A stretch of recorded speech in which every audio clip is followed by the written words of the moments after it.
ओं श्रीगुरुभ्यो नमः। हरिः ओं। हेव त्वाम् इन्द्रवज्रन् अत्र विश्वे देवासाः हवासः उमाः महाम् उभे इति रोदासी इति वृद्धं रश्वं निः एकम् इत वृणते वृत्रहत्ये अव असृजन्त जिव्राजः न देवाः भुवाः सम्राट इन्द्र सत्ययोनिः प्रावर्तनीः अरदः विश्वद्धेनाः अतृप्नुवन्तं वियातम् अबुद्ध्यम् अबुद्धिमानं सुसुपानम् इन्द्र सप्त प्रतिप्रमताः आशयानम् अहिं वज्रेण वीरिणाः अपरवन् अक्षोदगत शवासा क्षमा बुद्धं वाह न वाताः तवीषीभिः इन्द्राः दृढानि औभ्नात् उषमानः ओजाः अव अभिनत कुकुभाः पर्वतानाम् अभिप्रदद्रुहो जनाजः न गर्भं रथाः इव प्रजजुः साकम् अद्राजः अतर्पजः विसृताः उब्जः ऊर्मीन् त्वं वृतान् अरिणाः इन्द्रसिन्धून् त्वं महीं अवनिं विश्वद्धेनां तुर्वीताजे वैयाजाक्षरन्तीं हरामजः नमासा एजात् अरणाः सुत्तरणान् अकृणोः इन्द्रसिन्धून् प्र अग्रुवाः न भन्वाः न वक्वाः ध्वस्राः अपिन्वत् जुवतीः ऋतज्ञाः धन्वानि अज्रान् अपृणक् तृषानान् अधोक इन्द्राः स्तर्याः दं स्वपत्नीः पूर्वीः उडसाः शरदाः च गूर्ताः वृत्रं जघन्वान् असृजत विसिन्धून् परिस्थिताः अतृणत् बद्बधानाः सीराः इन्द्राः स्रवीतवे पृथिव्या वम्रीभिः पुत्रम् अग्रुवाः अदानं निवेशनात् हरिवः आजभर्थ वि अन्धः अख्यत अहिं ददानः निः भूत मुखचित् सम् अरन्ता पर्व प्राते पूर्वाणि करानानि विप्र विद्वान् आह विदुषे करांसि यथा यथा वृष्ण्यानि स्वगोर्ता अपांसि राजन् नर्या अविवेशीः हानः इन्द्राः दूरात् आनः आसात् अभिष्टिकृत अवासे यासत् उग्रः ओजिष्ठेभिः नृपतिः वज्रबाहुः संज्ञे समत्सोतुर्वणिः पृतन्योन् हरिभिः यातु अच्छ अरवाचीनः अवासे राधासे च तिष्ठाति वज्रीमघवा विरप्षि इमं यज्ञम् अनूनः वाजसातौ इमं यज्ञं त्वम् अस्माकम् इन्द्रपुरः दधात् सनिष्यसि क्रतुं नः श्वग्नि इव वज्रन् सनजे धनानां त्वरा वयम् अर्यः आजिं जजेम उशन् उङ्गितीसु नः सुमनाः उपाके सोमस्य नो सोतस्य स्वधा वः पाः इन्द्र प्रतिभृतस्य मध्वाः सम् अन्धासा ममतः पृष्ठ्येन वीजः ररप्षे ऋषिभिः नवेभिः वृक्षः न पक्वः सन्याः न जेता मर्याः न योषाम् अभिमन्यमानः अच्छा विवक्मि पुरोहोतम् इन्द्रम् गिरिहीनायः स्वत्तावान् ऋष्वः इन्द्राः सनात् एव सहसे जातः उग्रः आदर्ता वज्रं स्थवीरं न भीमः बुध्ना इव कोशं वसूनानि पृष्टं न यस्य वर्ता जनुषा नु अस्ति न राधासः मरीता मघस्य उत वृषाणः तविषि वः उग्र अस्मभ्यं दद्धि पुरोहोता राडः ईक्षे राडः क्षगस्य चर्षणीनाम् उत व्रजम् अपवर्ता असि गोनां शिक्षा नरः संइथेषु प्रहावान् वस्वाः राशिम् अभिनेता असि भूरिं कया तत् शृण्वे एषच्च आशचिष्ठः जजा कृणोति मुहुः काचित् ऋष्वः पुरोदाशुषे विच्चागिष्ठः अम्हाः अथ दधाति द्रविडं चरित्रे मा नः मर्धीः आभर दद्धि तत् नः प्रदाशुषे दाता वे भूरि यत् ते नव्ये देष्णे शस्ते अस्मिन् ते भुक्थे प्राब्रवाम वयम् इन्द्रास्तुवन्ताः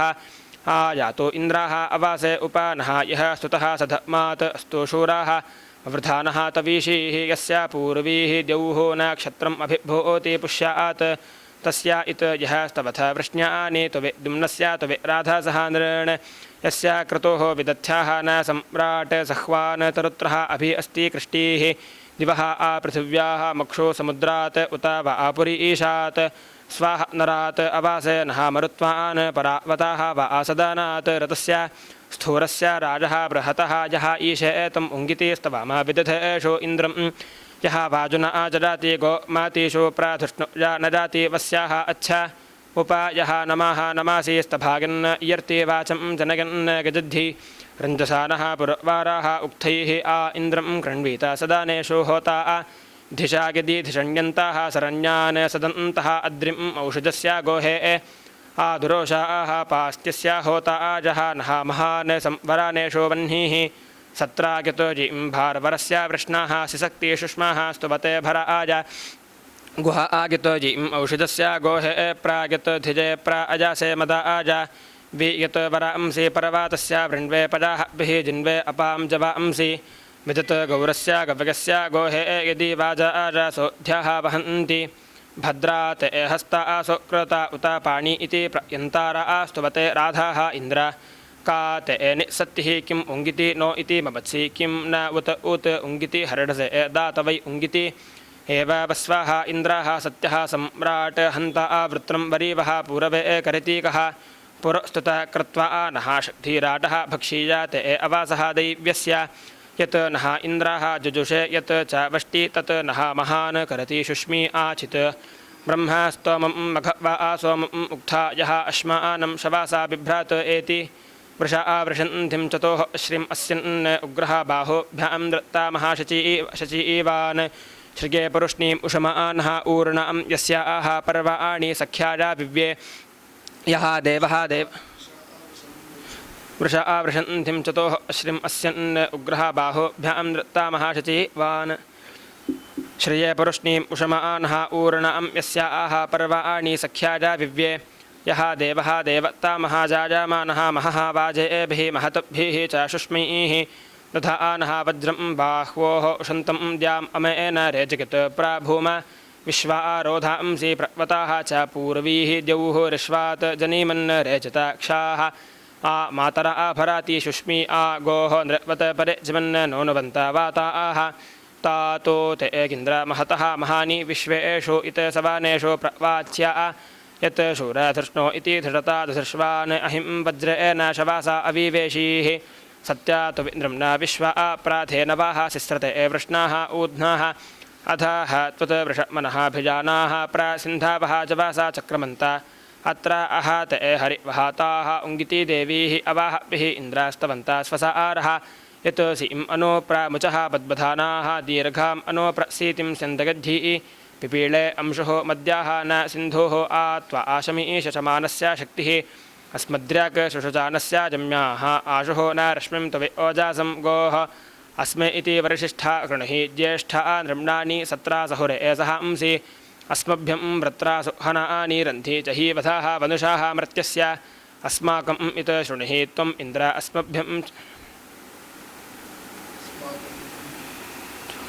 अस्माकम् इत शृणुहि त्वम् इन्द्र अस्माकम् इत शृणुहि त्वम् इन्द्र अस्मभ्यं चित्रान् उपमाहि वाजान् अस्मभ्यं विश्वाः इषणः पुरं धीः अस्माकं सोमघवन् बोधि गोदाः कथा महाम् अवृतत् कस्य होतोः यज्ञं जुषानः अभि सोमम् ऊधाः पिबन् जुषानः जुषमानः अन्धाः ववक्षे ऋष्वः शुचते धनाज कः अस्य वीरः सधमादम् आपासम् आनंशा सुमतिभिः कः अस्य कत् अस्य चित्रं चिकित् एकत् ऊति वृधे भुवत् शशमानस्य गज्योः कथा शृणोति हूजमानम् इन्द्राः कथा शृण्वन् अवासाम् अस्य वेद काः अस्य पूर्वीः उपमातरः कथा एनम् आहुः पपूरिं चरित्रे कथा सबाधाः शशमानः अस्य नशात् अभिद्रवीणं दीध्यानः देवः भवत् न वेदाः मे एरुतानां नमः जगर्भान् अभिगत जुजोषत् कथा कत् अस्याः उडसाः विपुष्टौ देवः मर्तस्य सख्यं जुजोष कथा कत् अस्य सख्यं सखेभ्यः अस्मिन् कामं सुयुजं ततस्रे किम् आत् अमत्रं सख्यं सखेभ्यः कदा नो ते भ्रात्रं प्राब्रवाम श्रिये सुदृशाः पपोः अस्य सर्गाः स्वाहा न चित्रतामम् इषे आगोः द्रुहं जिघां सन् ध्वरसम् अनिन्द्रां ते तिक्ते तिग्मा चतुषे अनीका ऋणाचित् यत्र ऋणयाः नः उग्रः दूरे अज्ञाताः उडसाः बबाधे ऋतस्य हि शुरुधाः सन्ति पूर्वीः ऋतस्य अथीतिः व्रजनानि हन्ति ऋतस्य श्लोकाः बधिरा ततर्दा कर्णा बुधानः शुचमानः आयोः ऋतस्य दृढा धरुणानि सन्ति पुरोणि चन्द्रा पपूषे पपुंषि ऋतेन दीर्घम् इशनन्त पृक्षाः ऋतेन गावाः ऋतम् आविवेशुः ऋतं ये मानः ऋतम् इत वनोति ऋतस्य शुष्माः तुरयाः उङ्गिति गव्युः ऋताडा पृथ्वी इति बहुले इति गभीरे इति ऋताडा धेनु इति परमे इति दुहाते इति का स्तुतिः शवासः सोनुम् इन्द्रम् रवाचीनं राधासे आपवर्तत नदिः हि वीरः गृणते वसो नीसः गोपातिः निःसिधां नः जनासः सः वृत्र हत्ये हव्याः सः ईड्याः सः स्तोतः इन्द्राः सत्यराधाः सः यामन् आमघवा आमृत्य आजा ब्रह्मण्यते सुस्वाजे वरीवः धात् तम् इत नराः विह्वयन्ते एसम् ईके ऋक्वांसाः तन्वाः कृण्वत त्रां मिथः तन्वाः कृण्वत त्रां ऋक्वांसाः तन्वाः कृण्वत अनुदात् ऋक्वांसाः तन्वाः कृण्वत त्रां मिथः गत त्यागम् उभजा आसः अग्मन् नराः तोकस्य तनागस्य सातौ कृतो यन्ति क्षितजाः योगे उग्र आशुषा नासाः मिथः अर्ण सातौ सं इत विशाः अवावृत्रन्ता युध्माः आत् इत नेमे इन्द्रयन्ते अभीके आत् इत ह नेमे इन्द्रियं यजन्ते आत् इत भक्तिः पुरोलाशं निरिच्यात् आत् इत सोमाः वीपपृच्छात् असुस्वीन् आत् इत जुजोष वृषभं यजद्धि कृणोति अस्मै वरीवः यः इत्था इन्द्राय सोमम् उषते सुनोति सध्रीचीनेन मनसा अभिवेनन् तम् इत सखाजं कृणुते समत्सो यः इन्द्राय सुनवात् सोमम् अद्यापचात् पक्तिः उत भृज्जाति धानाः प्रतिमनाजोः उचथा आनिहरयन् तस्मिन् दधत् वृषाणं शुष्मम् इन्द्राः यदा स मर्यं वि अचेत् रघा वा दीर्घं यत् आजिम् अभि अख्यात् अर्यः अचिक्रतत् वृषाणं पत्नी अच्छादुरोणे आनिशीतं सोमसतुभिः भोजासा वस्त्रम् अचरत कनीजः अविक्रीतः अकानिशं पुनः यन् सः भोजासा कनीजः न अरिरेचीत् दीनाः दक्षाः विदुहन्ति प्रवानं कः इमं दशभिः मम इन्द्रं क्रीणाति धेनुभिः यदा वृत्राणि जङ्घानत् अथ येनं मे पुनः ददत् कः अद्य नर्याः देवकामः उशन् इन्द्रस्य सख्यं जुजोष कः व आमहे अवासे पार्याय संविद्धे अग्नौ सुत सोमः ईट्टे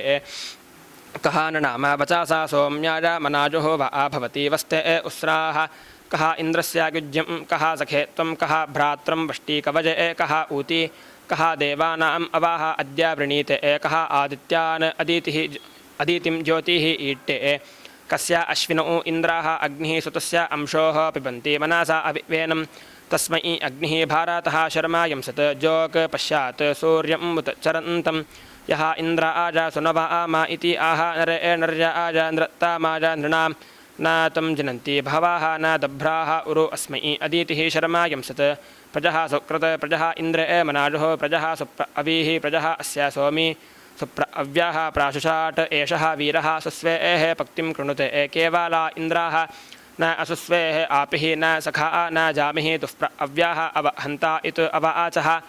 न रेवता आपनिना सख्यम् इन्द्राः असुन्वता सुतपाः संगृणीते आ अस्य वेदाः खिदति हन्ति नग्नं वि सुस्वाजे पक्तजे केवलः भूत् इन्द्रं परे अवारे मध्यमासाः इन्द्रं यान्ताः अवसितासः इन्द्रं क्षयन्ताः उत युध्यमानाः इन्द्रं नराः वाजयन्ताः हवन्ते अहं मनोः अभवं सूर्याः च अहं कक्षीवान् ऋषिः अस्मि विप्राः अहं कुत्सम् आर्जुनेयं नीरिञ्जे अहं कविः उशना पश्यत मा अहं भूमिम् अददाम् आर्याय अहं वृष्टिं दाशुषे मृत्याय अहम् अपः अनजं वावशानाः मम देवासाः अनुकेतम् आगन् अहं पुराः मन्दसानः वि ऐरं नवासाकं नवतिः शम्बारस्य शततमं वेश्यं सर्वता दिवाः दासम् अतिथेग्वं यत् आवं प्रसोसहावेभ्यः मरुतः विः अस्तु प्राशेनः शेनेभ्यः आशु पत्वा अचक्रज आगत स्वधर सुपर्णः हव्यं भरात् मनावे देवजुष्टं भरात् यदि विहि अतः वे बीजानः पथा उरुणा मनाः जवाः असृजि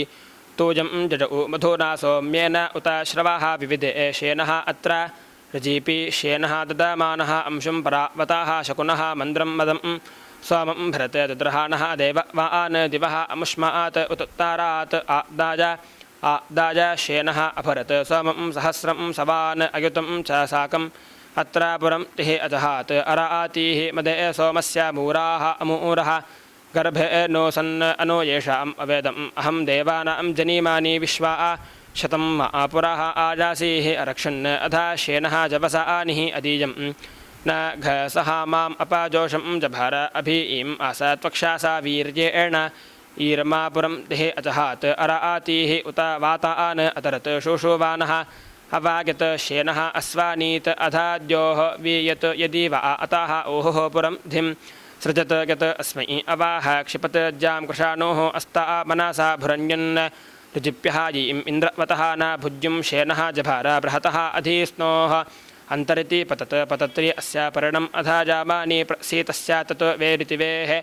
अथा श्वेतं कलशं गोभिः अक्तम् पिप्यानं मघवा शुक्रम् अन्धाः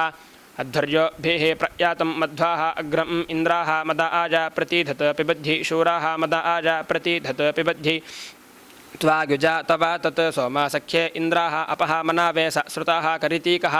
अहन् अहिम् अरीणात् सप्ता सिन्धो न अप अवृणोत् अपीहिता इव खानि त्वायुजा निखिदत् सूर्यस्य इन्द्राः चक्रं सहसा सद्यः इन्दो इति अधीस्तुना बृहता वर्तमानं महः द्रुहः अपा विश्व आजोधायि अहन् इन्द्राः अदाहत् अग्निः इन्दो इति पुरा दस्यो न मध्यन्दीनात् अभिगे दुहोगे द्रोणे कृत्वा न जातां पुरो सहस्रा शर्वा निबर्हीत् विश्वस्मात् सीम् अधमान् इन्द्रादस्यो न विशाः दासीः अकृणोः अप्रशस्ताः अबाधेथाम् अमृणतं निशत्रो न अविन्देथाम् अपचितिं वधत्रैः एव सत्यं मघवान आयुवं तत् इन्द्राः च सोम ऊर्वम् अश्व्यं गोः अदर्धृतम् अपि हितानि अश्नारिचतुः क्षाः चित् तत्रदाना नः स्तुतः उपावाजेभिः ऊति इन्द्राजाहि हरिभिः मन्दसानः तिरः चित् अर्यः सवाना पुरोणि आङ्गोषेभिः गृणानः सत्यराधाः हि स्म जाति नर्याः चिकित्वान् होजमानः सोत्रभिः उपायज्ञं अश्वाः जः अभिरुहो मन्यामानः सुस्वानेभिः मदाति संहावीरैः श्रवजा इत अस्य कर्ण वाजगद्धिः जुष्ट अनोप्रादिशं मन्दगद्धिः वृषाणः राधा सेतु विष्मान् करात् नः इन्द्राः तीर्थ अभाजं च अच्छाजः गन्ता नाथमानम् ऊति इत्था विप्रं हवामानं गृणन्तम् उपात्मनि दधानः धुरि आशोन सहस्राणि शतानि वज्रबाहुः त्वा ऊतासः मघवन् इन्द्रा विप्राः वजं ते स्यामा सूरजाः गृणन्ताः भेजानासाः बृहत् देवस्य राजः कायस्य दावन पुरोक्षोः न केः इन्द्रात्वत् उत्तारः न ज्याजान अस्ति वृत्रहन्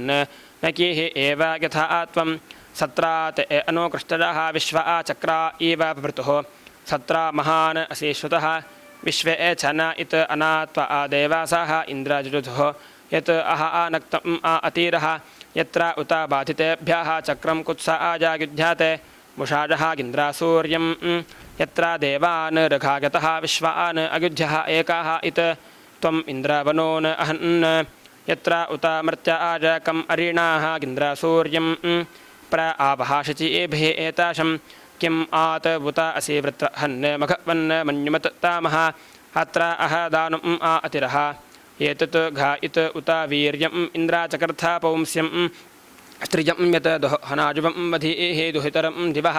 दिवः चित् घा दुहितरं महान् महीयमानाम् उषसम् इन्द्रासं पिनक अपा उषाः अनासः सरत सम्पिष्टात् बिभ्युषि नीयत सीं शिष्णथात् वृषाः एतत् अस्याः अनाः शजे सम्पिष्टं विपाशि ससारा सीं परावताः उत सिन्धुं बाल्यं वित्तस्थानाम् अधीक्षमि परिस्थाः इन्द्रमाजदा उत शुष्णस्य धृष्णुजा प्रामृक्षः अभिवेदानं पुराः यत् अस्य सम्पिनक उत दासं कौलितरं बृहतः परवातात् अधि अहन् इन्द्राशम्बारम् उत दासस्य वर्चिनाः सहस्राणि शता अवधीः अधि पञ्चाप्रधीन इव उतात्यं पुत्रम् अग्रवाः परावृक्तं शतक्रातुः उक्थेषु इन्द्राः अभजित् उतात्यातुर्वशागिदो इति स्नातारा शचीपतिः इन्द्राः विद्वान् अपारयत् उतात्या सद्यः आर्य सरजोः इन्द्रापारताः अरणा चित्रराथा अवधीः अनुद्वाजहिता नजः अन्धं श्रोडं च वृत्रहन् न तत् ते सुम्नम् अष्टावे शतम् अश्मन्मयीनां पुराम् इन्द्राः वि आस्यत् दिवाः दासाज दाशुषे अस्व आपगत दभीताज सहस्रा त्रिंशतं हथैः दासानाम् इन्द्राः माजडा सः घ इत बुत असि वृत्रहन् समानः इन्द्रागोपातिः यः ता विश्वानि चिच्युषे उत दोनं यत् इन्द्रजं करिष्याः इन्द्रापौंस्यम् अद्य न कीः तत् आमिनत् वामं वामं ते दुरे देवः दुदातो अर्यमा वामं पूषा वामं भगाः वामं देवः करोळति कज नः चित्रः आभवत् ऊती सदा वृधः सखा कज शचिष्ठरा वृता कः त्व सत्यः मदानां मंहिष्ठः मत्सत् अन्धासः दृढाचित् रुज एवसो अभीसो नः सखीनाम् अविता चरित्रेणां शतं भवासि ऊतिभिः अभीनः आपवृत्स्वा चक्रं न वृत्तम् अरवातः निगतुभिः चर्षणीनां प्रवत आहि क्रतो नाम आह पदा इव गच्छासि अभक्षि सूर्ये स च संयत ते गिन्द्रामन्यवाः चक्राणि दधन्विरे संयत ते गिन्द्रामन्यवाः चक्राणि दधन् संयत ते गिन्द्रामन्यवाः चक्राणि दधन्विरे अधा त्वे इति अधा सूर्ये उत स्म हि त्वाम् आहुः इत मघवानं हचिपते दातारम् अविदीधुरम् उत स्म सद्यः कित परिशशमानाजा सुन्वते पुरोचित बंहसे एवसो न हि पुरोचित बंहसे एवसो न हि स्म ते शतं च न राधाः वरन्ते आमुराः न च्यौत्नानि करिष्यतः अस्मान् अवन्तो ते शतम् अस्मान् सहस्रम् ऊतडाः अस्मान् विश्वाः अभिष्टाडः अस्मान् जिहावृणीष्व सख्याजा स्वस्तजे महः राजे दिवित्माते अस्मान् अविड्ढि विश्वः इन्द्रा राजा परिईणसा अस्मान् विश्वाभिः ऊतिभिः अस्मभ्यं तान् अपवृधि व्रजान् अस्ता इव गोमातः नव आभिः गिन्द्राभूतिभिः अस्माकं धृष्णुजारथाः द्युक्मान् गिन्द्र अनापच्युतः गव्युः अश्वयोः ईयते अस्माकं मतोत्तमं कृधि श्रवः देवेषु सूर्य वरिष्ठं द्याम् इव उपरि वृत्रहन् अस्माकम् अर्धम् आगहि महान् महीभिः ऊतिभिः भृमीः चितुघ असीतुतुजिः आचित्रचित्रणीषु आ चित्रं कृणोषि ऊतजे दभ्रेभिः चितो शशि ईजां हंसी व्राधन्तम् ओजासा सखिभिः ये त्वे इति स च वजम् इन्द्रात्वे इति स च वजं त्व अभिनो नमः अस्मान् इत उत अव सह नः चित्राभिः अद्रिवः अनवद्याभिः ऊतिभिः अनाधृष्टाभिः आगहि भूयामो इति सो त्वा वातः सख आजः गिन्द्रागो मातः युजाः वाज आज घृष्वाजे त्वं हि एकाः ईशेष इन्द्रावाजस्य गो मातः सह नः गिन्धि महीम् इशं न त्वा आवरन्ते अन्यथ आगत जित्सासि स्तुतः मघं स्तोत्रेभ्यः गिन्द्रागिरवणः अभि त्वा आगो अनुशत प्रादावने इन्द्रावाज आज घृष्वाजे प्रात एवोचाम वीर्य आजाः मन्दसानः अरोजः पुरः दासीः अभित्या तात गृह्णन्ति वेधसः जानी चकर्था पौंस्या सुतेषु गिन्द्रागिरवणः अविवृधन्ता गोतामाः इन्द्रात्वे इति स्तोमवाहसः येषुधाः वीरवातयगशाः शश्वाताम् असि इन्द्रासाधारणः त्वं तं त्वा वजं हवामहे अर्वाचीनः वसो इति भव अस्मे इति सोमत्स्व अन्धासः सोमानाम् इन्द्रासोमपाः अस्माकं त्वा आमतीनाम् आस्तोमाः गिन्द्रागच्छतो अर्वाक् आवर्तड हरि इति सहस्रं विधीनां युक्तानाम् इन्द्रम् ईमहे शतं सोमस्य खार्याः सहस्र आते शता वजं गवाम् आच वजामसि अस्मात्रा राधाः जेतो ते दशाते कलशानां हिरण्यानाम् अधीमहि भूरिद्दाः असि वृत्रहन् भूरिद्दाः भूरि देहीनः मादभ्रं भूरि आभर भूरि घा इत इन्द्रादिच्छसि भूरिद्दाः हि असि श्रुतः पुरोत्राशूरा वृत्रहन् आनः भजस्व राधासि प्रात बभ्रू इति विचक्षणा शंसा आमि गोसनः नपात् मा आभ्यां गाः अनुशिश्रतः कनीनका इव विद्रधे नवे द्रुपदे अर्भके बभ्रू इति यामे एषु शोभेते इति अरं मे वस्रयाम्ने अरं मनुस्रयाम्ने बभ्रू इति यामे एषु अस्रिधा प्रारभोभ्यः हरिः ओम्।